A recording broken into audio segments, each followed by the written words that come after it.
En conférence de presse mercredi à Lomé, les leaders de la Dynamique pour la majorité du peuple, DMP, ont condamné l'agression brutale des nervis survenue le 29 septembre dernier au siège de la CDPA. Dans leur déclaration liminaire, Mme Adjamagbo Johnson et ses camarades dénoncent une tentative d'assassinat et dézinguent le communiqué presse de la police nationale publié au lendemain de cet événement tragique.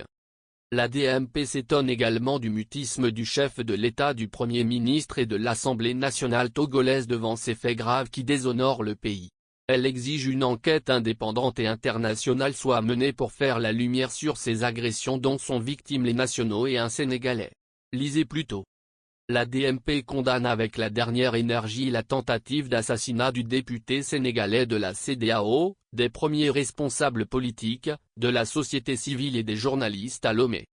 Mesdames et messieurs les journalistes, chers compatriotes militants et sympathisants de la DMP, la conférence des présidents de la DMP a choisi ce moment pour revenir sur les douloureux événements du 29 septembre 2024 qui se sont passés ici même pour vous rappeler quelques séquences de ces agressions barbares qui ont démontré une fois encore le niveau de bassesse et de la sauvagerie où peuvent conduire une dictature non éclairée et le désir de conservation du pouvoir contre toute logique et dénoncer avec la dernière énergie ces événements qui démontrent sans ambages que le Togo est une dictature déguisée en démocratie.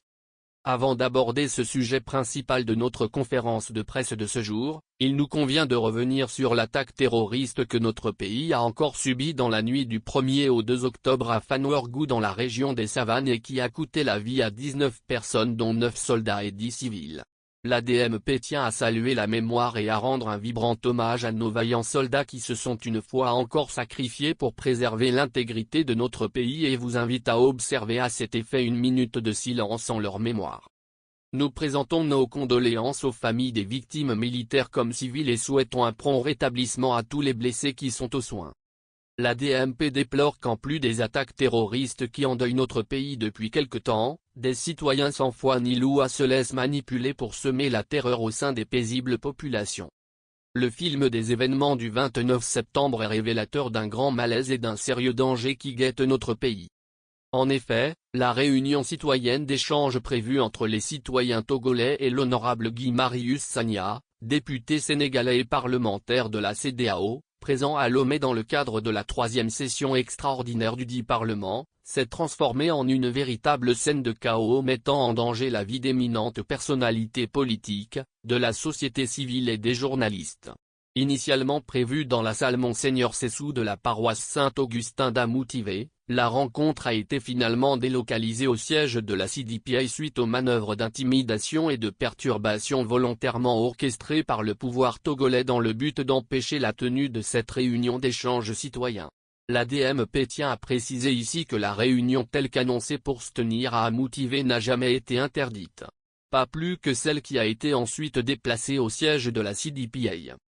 La chronologie des faits et leurs différentes étapes marquées par des pressions de tout genre qui ont précédé ces violences inouïes, montre clairement qu'il s'agit d'un coup bien planifié pour certainement régler des comptes à l'honorable député sénégalais Guy Marius Sagna et réduire aussi en silence la députée togolaise Mme Kafui Adjamagbo Johnson en décapitant par la même occasion la DMP dont elle porte l'étendard. Les propos incongrus, insultant l'intelligence des Africains en général et des Sénégalais en particulier, teintés surtout d'une ignorance criarde des textes régissant le Parlement de la CEDEAO, tenu par M. Abbas Kaboua sur la télévision New World Télévision ainsi que l'interview accordée par la ministre de la Communication et porte-parole du gouvernement du Togo, Mme Yawa Akouigan à la radio BBC relativement à cette agression barbare comporte assez d'éléments constitutifs de soupçons d'une tentative de falsification de la vérité des faits et des réalités. En effet, la publication des affiches sur les réseaux sociaux, annonçant la rencontre citoyenne entre les Togolais et le député sénégalais Guy Marius Sagna, a certainement donné le tournis aux autorités togolaises qui ont certainement mal digéré les prises de position panafricanistes et anti-France-Afrique défendues par ce député au Parlement de la CEDEAO, et abondamment relayées par les réseaux sociaux ces derniers temps. Aussi, et à 2 jours de la rencontre prévue, c'est-à-dire le 27 septembre 2024, les organisateurs de la réunion ont-ils appris que l'honorable Guy Marius Sagna était convoqué par Madame Maimouna Ibrahima, la présidente du Parlement de la CEDEAO, afin de lui faire connaître le contenu d'une lettre du ministre de l'administration territoriale, de la décentralisation et de la chefferie coutumière qui lui indiquerait que la réunion à laquelle il veut participer était interdite en vertu des dispositions en vigueur au Togo. Au même moment, des pressions ont été exercées sur l'Église catholique, notamment la paroisse Saint-Augustin d'Amoutivée, pour leur faire annuler la réservation de la salle qui était déjà faite pour la circonstance. En fait, le ministre de l'administration territoriale, de la décentralisation et de la chefferie coutumière devait être dans un grand embarras car ne disposant d'aucun argument juridique pour interdire cette rencontre. Et il ne l'a pas fait. Le seul moyen dont dispose le pouvoir de Lomé est d'instrumentaliser à sa guise le bureau du Parlement de la CEDEAO que dirige la députée togolaise ainsi que les membres de son administration.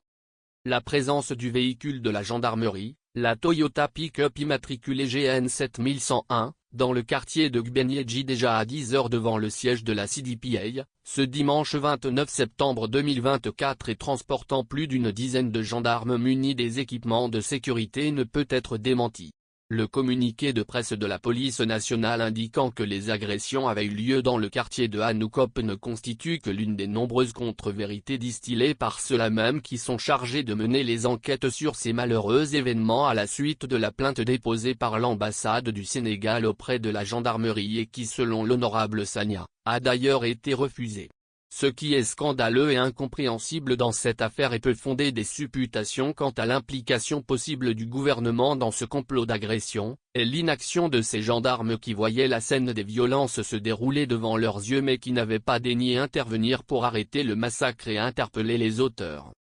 Ainsi, à quelques dizaines de mètres de l'endroit où les éléments de la gendarmerie se sont stationnés, les miliciens à la solde de qui l'on peut imaginer, ont créé le chaos et semé la terreur et se sont repliés sans être inquiétés, répondant à un ordre de repli clairement entendu par plus d'un. Les nervis qui se sont infiltrés parmi les populations qui ont fait le déplacement du siège de la CDPA, ont en effet commencé à lancer les morceaux de briques et de béton, les chaises et tout ce qui se trouvait à leur portée en direction des personnalités politiques autour de la table d'honneur. Ils se sont jetés ensuite sur l'honorable député Guy Marius Sagna pour le rouer de coups tout en tentant de l'étrangler. Il en fut pareil pour Madame Kafui Adjamagbo Johnson, la députée togolaise ainsi que pour tous les autres membres de la conférence des présidents qui étaient à la table d'honneur. Le bilan de cette agression ignoble et préméditée est très lourd. Plusieurs blessés graves parmi lesquels l'honorable Guy Marius Sagna, les collègues Kafui Adjamagbo Johnson, Targon Sambiri, Sachibou Issaou, Poro Egbou, Linus Kokuzidol Gbodo, Monsieur Sylvanus Oucha, Abdoulaye Alassani, François Degou, Liligna Invi, avec des ouvertures de crâne, des traumatismes sévères, des contusions partout sur le corps de plusieurs personnes, etc. Il en est de même pour plusieurs journalistes dont nous saluons le courage, notamment Godefroy Akpa, Yao Klous, Hyacinthe Gboedzro, Yvette Sossou, Romuald Kofi Lansou, et d'autres militants et sympathisants présents sur les lieux. Le journaliste Albert Agbeko a quant à lui subi la destruction de son matériel et a fait l'objet de menaces suite à l'agression. Vol de téléphone et des appareils d'enregistrement des journalistes systématiquement rangés dans un sac porté par l'un des agresseurs, vol du sac à main du député sénégalais et d'autres compatriotes togolais, saccage d'une centaine de chaises et de l'apatame monté pour l'occasion. Destruction de 3 voitures et plusieurs motos. La DMP condamne une fois encore de façon vigoureuse cette lâche agression qui jette le discrédit total et la honte sur notre pays. La DMP exige une enquête indépendante et internationale soit menée pour faire la lumière sur ces agressions dont sont victimes les nationaux et un Sénégalais. La DMP présente une fois encore toute sa compassion au député Guy Marius Sagna et à tout le peuple sénégalais et les prie de se mobiliser aux côtés des Togolais qui se désolidarisent de cette barbarie et cherchent à s'affranchir de la dictature sanglante qui a montré une de ses multiples facettes lors de cette rencontre citoyenne à Lomé. Oui, Dieu merci, le régime togolais a lui-même montré au monde entier ce qu'il fait subir quotidiennement à son peuple pour l'empêcher de protester contre la manière dont il est gouverné. La DMP compatit à la douleur de toutes les victimes de cette barbarie menée par des Togolais sur d'autres Togolais, et souhaite un prompt rétablissement à tous les blessés. La DMP salue la mobilisation et l'indignation de toute la classe politique de l'opposition et de la société civile et de tous les leaders d'opinion, et les remercie de leur soutien exprimé à travers les divers communiqués. Elle remercie également tous les médias qui se battent pour le changement dans notre cher pays le Togo et continuent de se mobiliser massivement contre l'agression ignoble du 29 septembre, en travaillant pour l'arrêt de ces pratiques moyenâgeuses dans notre pays. Enfin, la DMP exprime sa gratitude envers ses conseils, Mehatso Darius Ekpandadjaré et les organisations de droits de l'homme, en particulier le CACI pour son accompagnement depuis l'agression. La DMP s'étonne du mutisme du chef de l'État, du Premier ministre et de l'Assemblée nationale togolaise devant ces faits graves qui déshonorent notre pays. La DMP exige la démission du ministre de la Sécurité et de la Protection civile qui a été incapable de prendre des mesures pour arrêter une attaque qui a duré au minimum 30 minutes, de celui de l'administration territoriale et du ministre de la Communication. Elle exige aussi la démission de Madame Maimonatou Ibrahima qui a tant déshonoré notre pays, de son poste de présidente du Parlement de la CEDEAO. Le silence retentissant de la présidente du Parlement de la CEDEAO face à cet événement est plus que révélateur d'un complot contre le député sénégalais. Il est inadmissible qu'au moment où le pouvoir cherche à imposer aux Togolais un régime parlementaire que lui-même n'arrive pas à cerner, et que la majorité des citoyens rejettent d'ailleurs, que des actes d'une telle violence soient perpétrés envers des parlementaires et des dirigeants politiques au siège d'un parti politique alors que le principe universel est que les parlementaires et les partis politiques jouent un grand rôle dans un régime parlementaire. On peut aisément en conclure que les attaques barbares perpétrées par les milices à la solde du pouvoir togolais le 29 septembre dernier au siège de la CDPI mettent fin à la funeste ambition du pouvoir RPT-UNIR d'imposer un régime parlementaire au peuple togolais. Dans tous les cas, et malgré ces graves atteintes à l'intégrité physique et morale de ses premiers responsables, la DMP reste déterminée et engagée aux côtés du peuple togolais pour la reconquête de sa liberté et sa souveraineté confisquée. Cela passe nécessairement par le combat contre la constitution adoptée sans le peuple, et l'alternance au sommet de l'État. Dans cette perspective, la DMP lance un vibrant appel à l'ensemble de la classe politique et à tout le peuple togolais afin qu'ils saisissent l'occasion de l'agression sauvage du 29 septembre 2024, pour construire une nouvelle dynamique capable de libérer notre pays des mains des prédateurs et leurs valets locaux. L'oppression se nourrit du silence et de l'inaction.